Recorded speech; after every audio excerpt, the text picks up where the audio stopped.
everyone. Welcome to the Xtra Edge. This is a sports analytics podcast powered by KINEXON Sports. I'm Dave Gronczynski, and today we're talking with Phil Lienemann.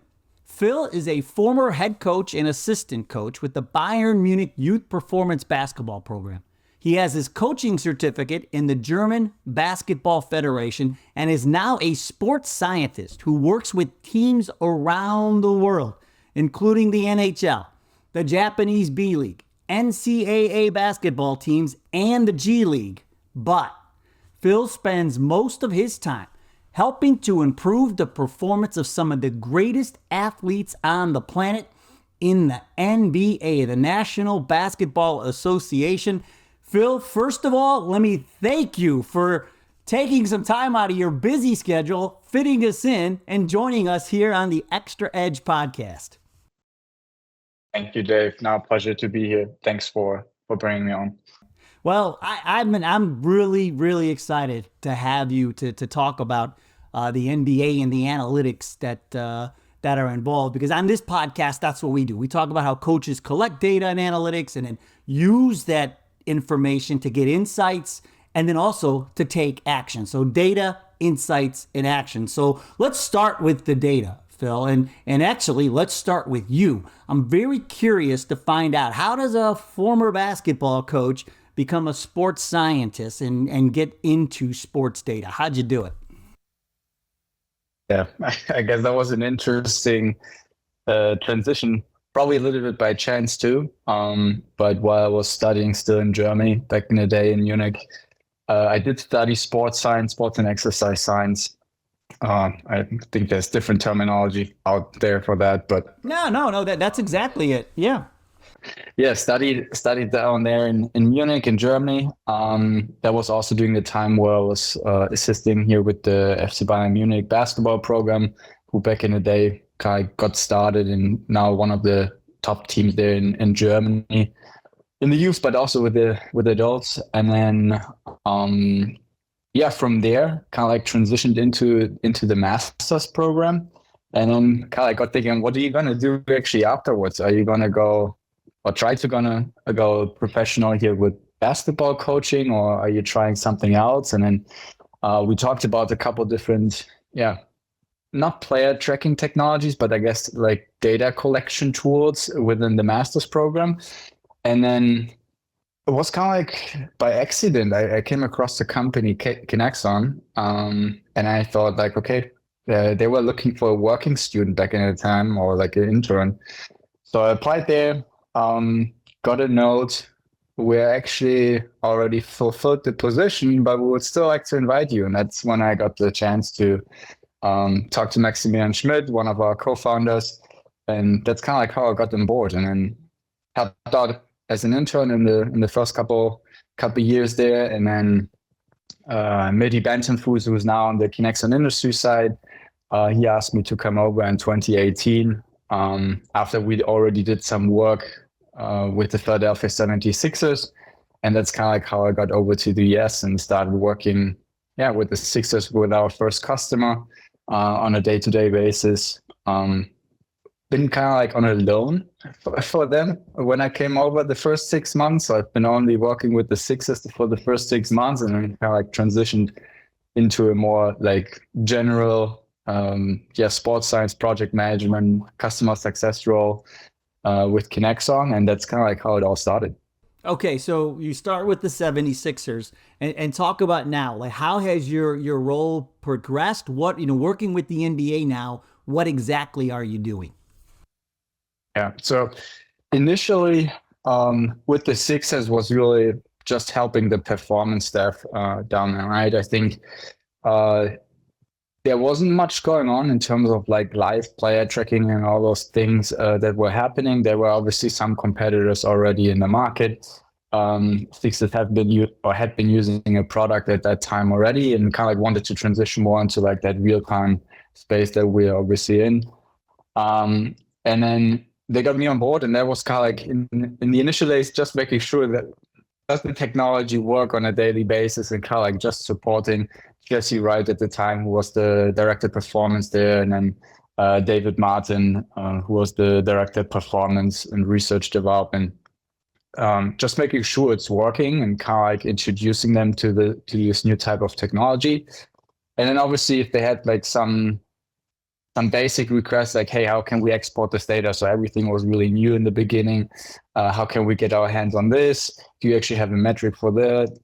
So kind of like helping them out with that in the beginning. And then from there, as we added more teams over the years, it kind of like transitioned into like a more generic supporting role for our teams. Obviously still making sure that they got what they need to run the system reliably. But then also from time to time getting requests, hey, we're trying to run this report, or hey, we have this player who is injured, so we're looking for this specific data. Can we pull this somehow? What are like best practices that you've seen from other teams and stuff like that? So kind of like consulting a little bit, if you want to call it like that, but supporting the teams to get the most out of the system, and then obviously also the data.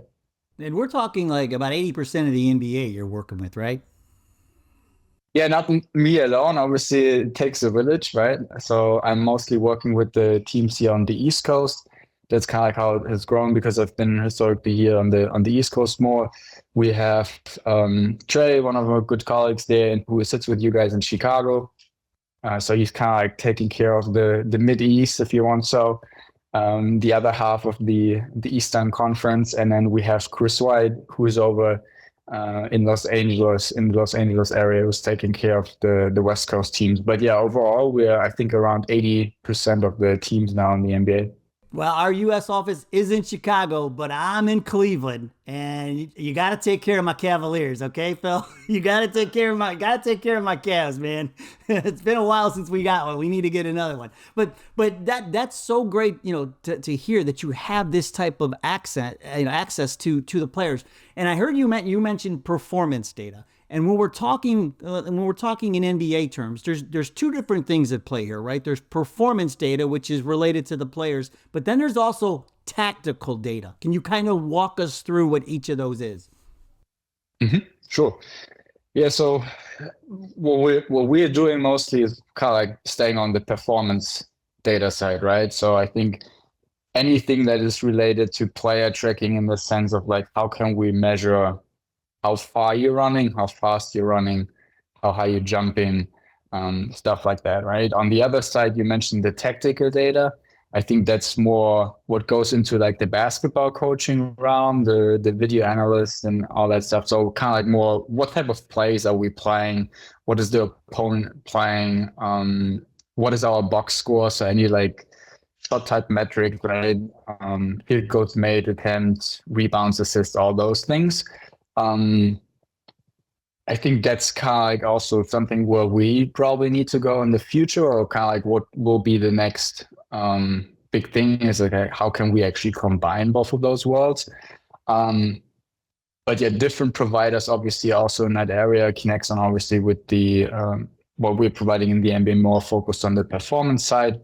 But then if you look at the game data that is collected from the 30 arenas that we have, with Second Spectrum in the past, but now Hawkeye, they're actually also funneling that through on like a tactical level and providing data and insights there as well. So it's, more about like you're looking at the spacing on the floor, things like that, like things that coaches would really nerd out about, right? Yeah, and I think that's probably, I think spacing is a great example for basketball. I think that's something where probably both of those worlds come together, because if you think about like in a video integration with the positional data that KINEXON is providing, I think that's where it starts to get interesting, because now you kind of like have the qualitative insights of like, okay, where are we walking and running on the court?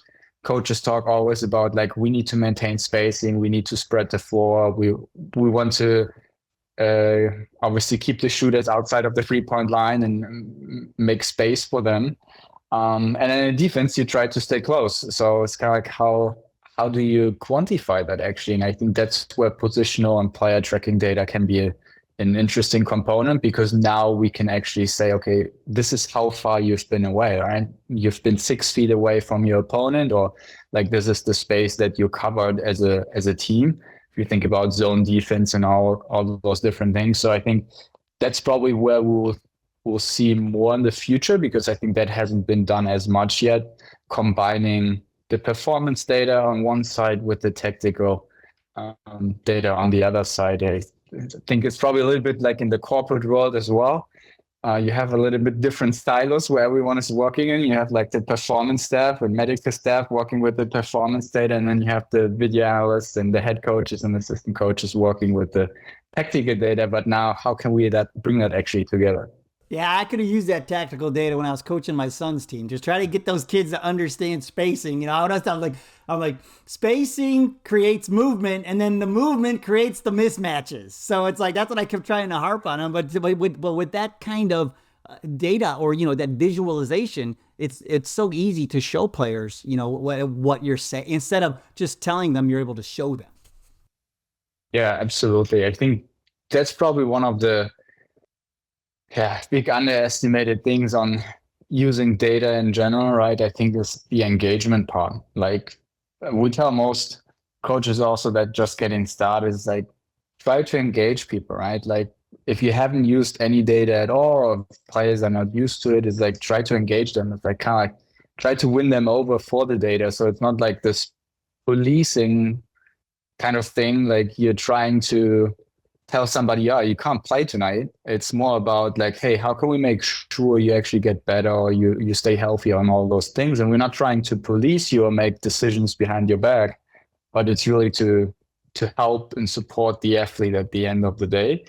And I think that's where the data can be a great feedback tool, right? I think, as I said in the past, like we were talking more qualitatively, like, hey, you've been too far away, or if we talk about the technical components, and now we can actually quantify what we are seeing. Like, are you actually running fast, or are you a little bit sluggish there?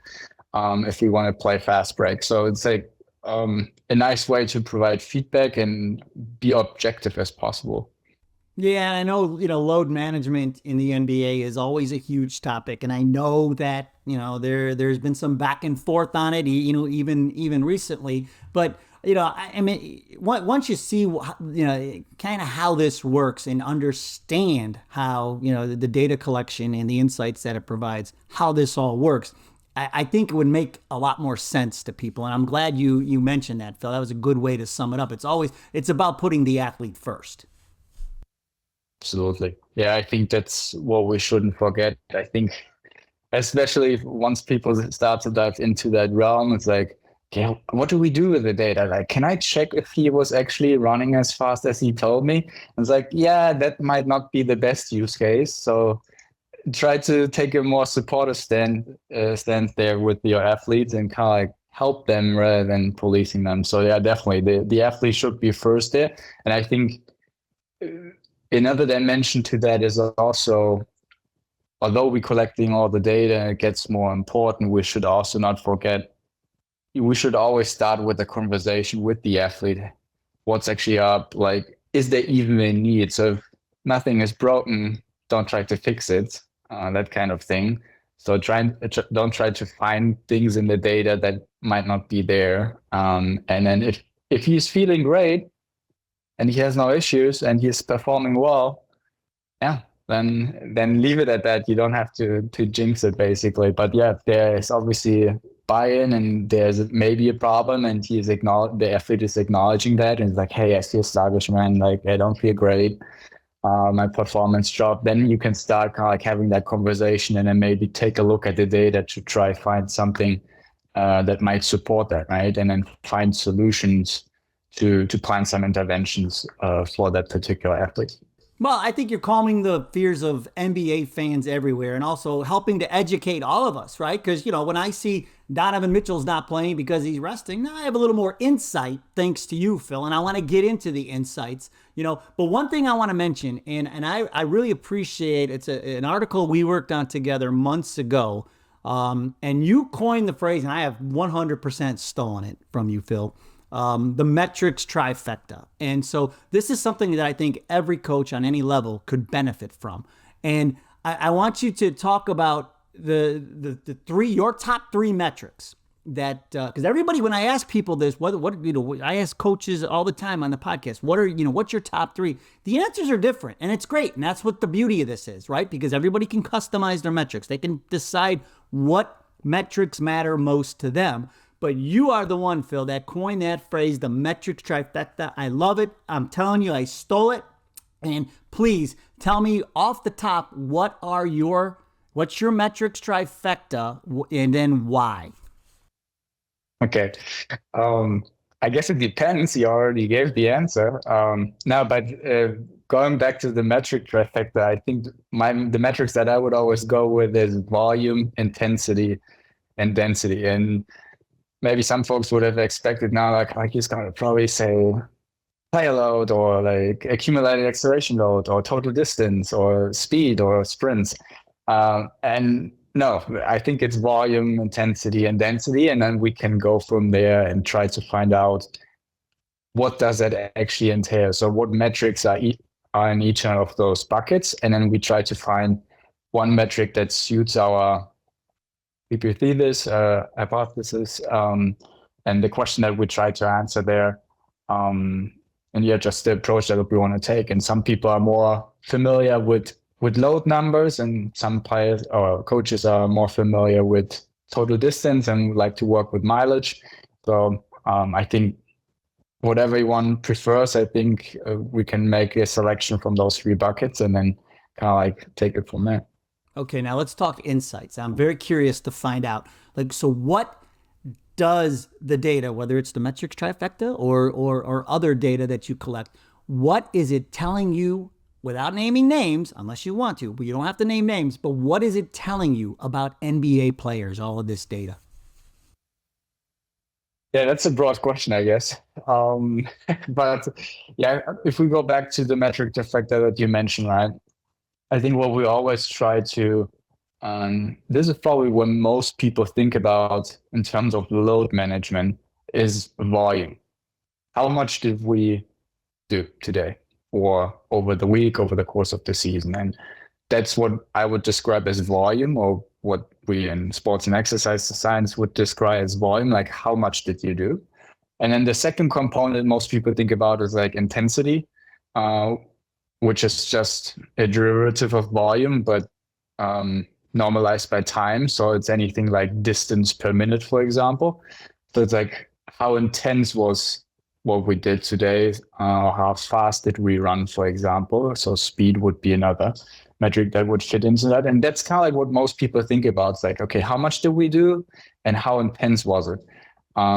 So if you think about marathon running or something like that, same thing is like, how many miles did you get out there, or how much time, if you really want to keep it simple? And then obviously, what was the average speed? Same thing for people who like the weight room a little bit more. It's about how many reps and sets did you have, but then also how much weight did you actually put on each of those reps. So I think that's kind of like the transfer between all of those, and that's how we can keep it simple. And then the third part is the density part, and I think that's something that we keep forgetting about, because we always talk about, okay, how much did we do and how intense was it overall? But what we forget, I think, with the NBA in particular, is that we have all these moments where we have very high intensity efforts during the game, right? So the average speed might not be as great. I think there was actually a couple of years ago, there was like, and I don't want to call out ESPN here, but I think it was an ESPN article about LeBron James and different players in the league. And they kind of like made the argument that LeBron had like the lowest average speed, and basically they were saying he's getting older, he's not running up and down the court anymore. But then it was interesting when you actually looked at his max values, so on kind of like how his high intensity efforts played out, he was actually on top of the list. So I think that was telling a good picture. It's like, it's not just about how much you do and how intense on average over the course of the game you're playing, but how can we define you also in those high intensity moments? So when it really counts, when you kind of like have to sprint for that almost loose ball and you catch it and then you do 2 steps and you actually go for the dunk, right? So kind of like those edge cases where you really have to go all out. And I think that's where we also see the difference with the different players is like, if you're more on the rookie end of the continuum, you're just getting into the league, everything is new, intensity is much higher than in college basketball.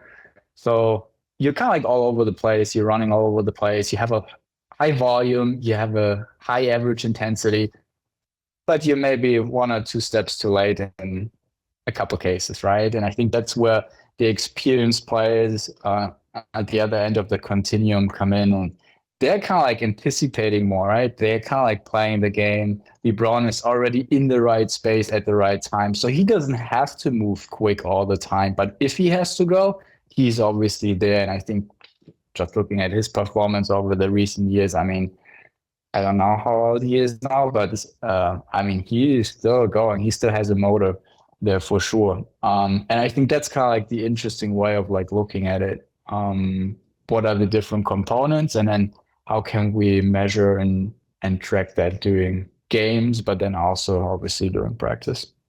But even as a sports scientist, when you first started working with the NBA, and you get the data and you start looking into it and you start pulling some of these insights, were you even surprised when you looked at some of these numbers? And because these are like the elite of the elite. Now, I've always thought NHL hockey players are the best athletes because, like, I can't skate to save my life, So there's a lot going on there with the NHL players, and I mean that's just my personal opinion. But then I'd have to say, NBA probably second for me. When you look at these guys and what they can do and how high they can jump and shoot and and all of the different things they can do at one time and how fast they can run.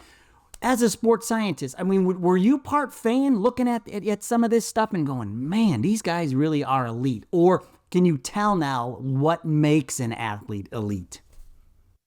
Mm-hmm. Yeah, good question there as well. Couple things to that probably. I don't want to say one sport is better than the other. Right. No, that's like I said. I'm as a fan, and I've said that for years. I've told my buddies that. And the thing is, though, Phil, like I don't. I mean, I watch hockey, from here and there. We got the Blue Jackets in Ohio and Columbus, and I watch here. But I've always said I've been to a couple of those games, and I'm like, these guys to me are because they're so big. Then you're on skates. They're so strong. They're so fast. You put them on skates, they're even faster. I always like that. There's a lot going on there, as an athlete, But no, I just think it has to be fascinating, and I'm curious to hear what you like those numbers, and you're looking at them and like, man, now you can see why these guys are called elite athletes. Yeah, and that's definitely interesting. I mean, it doesn't really matter what sport we're looking at, but hockey for sure is one. Just had a recent conversation there actually in hockey about the importance also to your physical load or like the stress that you take on the body just from the impacts that you're getting. I think that's also an underestimated part that we probably need to consider more if we talk about load management. But yeah, I mean, you're right. And I think that's kind of like the art a little bit in sports and exercise science to cater to whatever sport you're working with, right? So kind of like understanding the demands of competition in hockey versus basketball or American football or soccer, right? So, or even volleyball, I think a couple of teams are working there, obviously, in college sports. And what do those demands look like, and how do certain movement patterns transfer then to what we need to train for in the weight room, but then also on court, on ice, on field? And hockey obviously is very different because you mentioned that with all the skating. There's also, if we think about skating and gliding, they're actually maintaining speed, and they can do something with their speed while they're gliding. And when they're changing direction, they kind of like go in these wave patterns. And I think from some conversation that we had there's some really interesting performance aspects there, and like how efficient people are skating and how efficient they can maintain speed, although they don't have any activity. And I think if you think about that as a physical demand and movement pattern that you have to learn, or from like a skill acquisition perspective, very different to what we're doing in basketball, right? It's kind of like more human to walk up and down or sprint up and down the court. So it's more running and jumping. And I think that's maybe where probably a big difference comes in from basketball to hockey. Like in basketball, you have all the jumping. And if you look at some of these guys in the NBA or in college basketball, they're just jumping through the roof. And I mean, just from my experience back in the day with Bayern Munich, obviously much younger athletes, under 14, under 16. So still a little bit to go, but obviously saw some under 18, under 19 guys. And then good friend of mine also back from time in Germany, Markus Klusemann, maybe somebody else for your podcast here as well. He's at Overtime Elite now, and he's working with like the best high school athletes. It was kind of closer to the age range that we were working with back in Germany. And they are still jumping through the roof, and just the athleticism is crazy in my opinion. Just like obviously how far they're developed and how mature they are physically. That's crazy. I mean, they just look like athletes, right? Obviously, they put a lot of work in to look like that. They're also putting the right nutrition in, which I think is actually, if we look at how we treat our athletes in the younger ages in Germany, I think is probably one of the big missing pieces. Like, you have to train hard. Okay, we're doing that, but you actually have to fuel them so they actually also look like the athlete, like they do here in the US sometimes. So I think that's probably a big portion. But yeah, I think the big difference there for elite athletes, I think at the end of the day, comes back to the physical nature, right? So I think European players, don't want to say they're not athletic. They for sure are as well in their own way. But if you think about Jokic, or if you think about Doncic, Doncic probably has a good like change of direction pattern and can move that way, but they're both probably not the fastest players if you compare, or like jump the highest if you compare them with like Giannis is European as well, I guess, right, if you count into that, right? So, but I mean, they call him for a reason the freak, right? So, for freak athlete. So, I mean, he's really a specimen there for sure. But if you think about more like,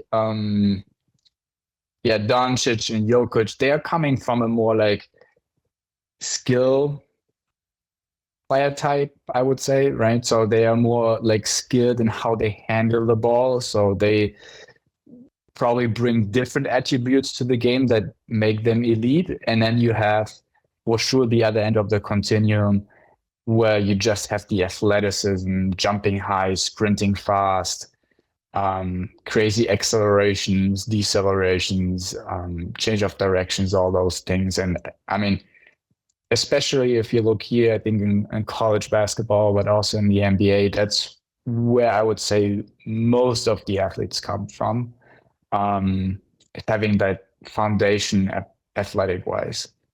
Well, and now, you know, and this spills into the action as we round third here and kind of at home. Talking to some of the college coaches on the podcast, these are Division I basketball college. Obviously, you know, they have guys who have aspirations of getting to the NBA. And so I guess my question for you, and you kind of touch on this, when you talk about the rookies that get to the league, and they, you know, some of them can be a little overwhelmed by, you know, the speed of the game. It's a whole nother level. It's a whole nother level of speed and athleticism and everything going on. My question for you get if you're doing player tracking on the college level, can a guy who has aspirations of getting to the NBA look at the data and look at the things, some of the things you're talking about, whether it's, you know, accelerations, you know, and pushes, you know, looks at himself in the mirror and pushes himself to be better every day? Is that something that can help a guy who might be on the fringe or on the bubble, NBA prospect? Could that help him get to the NBA if he's working on that thing before, he graduates or before he decides to turn pro? Mm-hmm. Yeah, for sure. I think they're different tools, right? I think we are probably KINEXON is one tool that the teams or the athletes and coaches on the college level have at their disposal. But I think probably one interesting aspect would be to look at the game data that the NBA provides, right? I think there's not very much out there on publicly available, but like there's distance and speed. And I think from the combine, the NBA combine, you will find body measurements, so body composition, jump height, jump and reach. So that would be jump and reach, jump height, wingspan, and all those things. Obviously, you can't change your wingspan necessarily once you're in college, or never really. But you definitely have access to data. I think that's the point.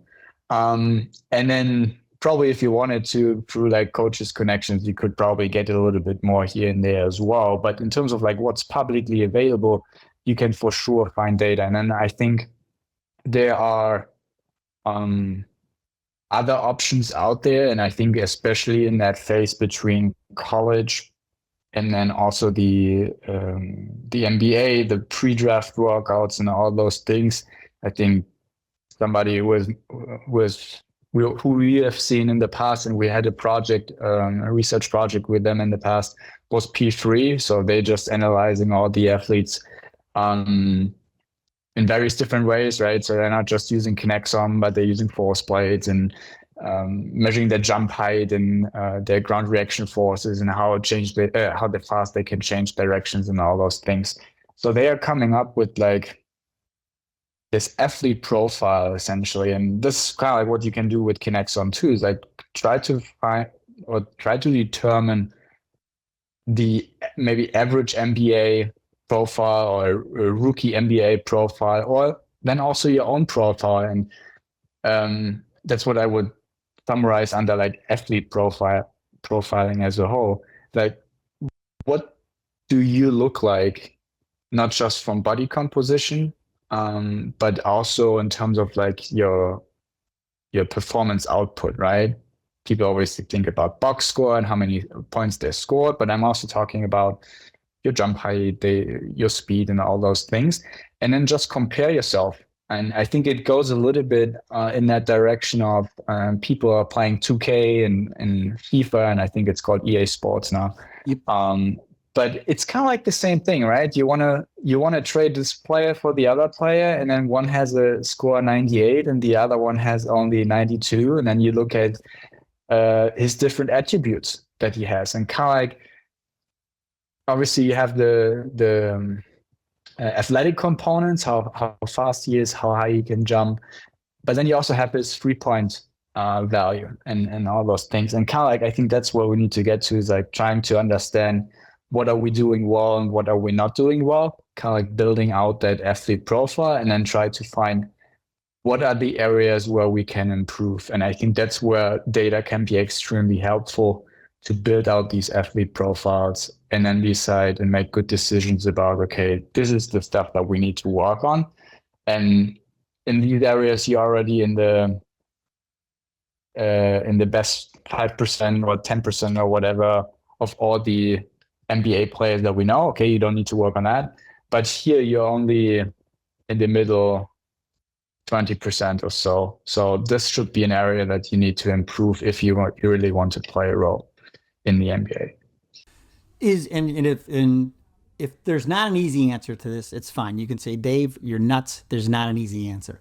But in that realm, is there any one exercise or drill that you think is applicable from the NBA on all the way down, even through high school, that coaches or players can be doing on a regular basis to, to improve their game? Can you just one general thing, if there's an answer, is there one thing you would say, you know what? Yeah, you should probably do that, whether it's box jumps or what, I don't even know. Is there something that you say is like a universally, accepted, you would say, yeah, I would be doing that on a regular basis as a basketball player?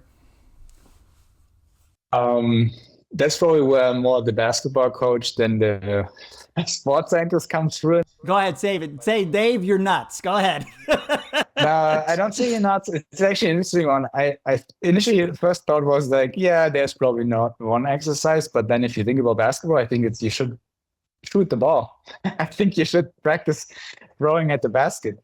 No, I think that's the one determining factor.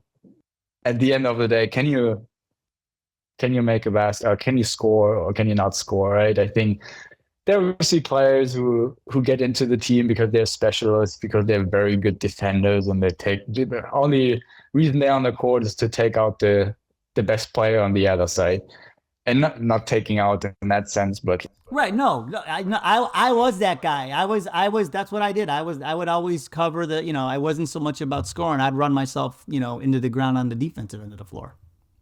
Yeah, but I think shooting the ball, that's probably the number one priority in basketball. And you said not name dropping, but I think still best way to imagine for everyone who might be listening at the end of the day.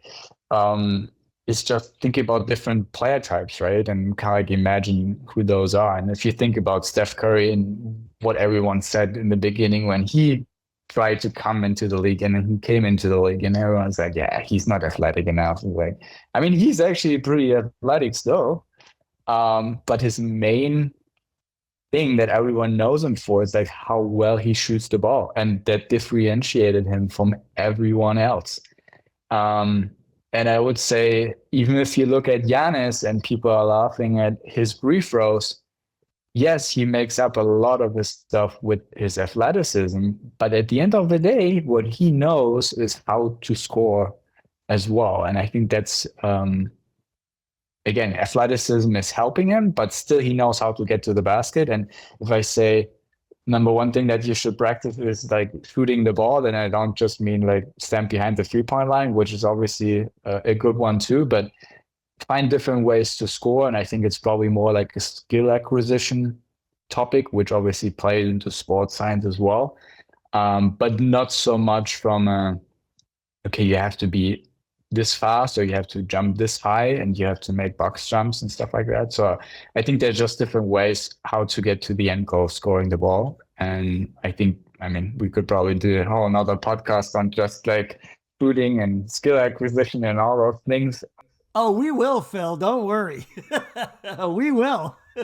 I think that's probably the number one topic that I would say, because if you can shoot the ball well and you bring a little bit of all these other aspects, you can defend, you have decent athleticism, then I think you can play in any team.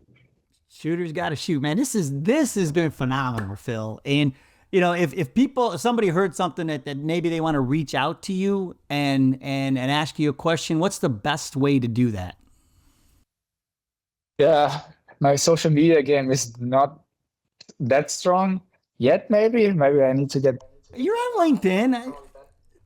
Yeah, probably best way to reach me would be on LinkedIn. Yeah, that's true. That's probably best platform there. And it's Lienemann, right? Lienemann, Lienemann.